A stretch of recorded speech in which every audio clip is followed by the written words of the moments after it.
Hello everyone.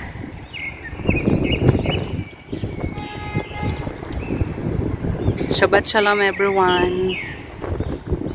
Peaceful Jerusalem.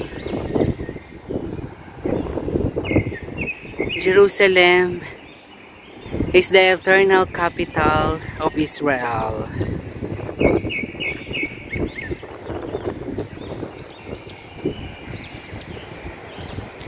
What a peaceful and magnificent view here in Jerusalem.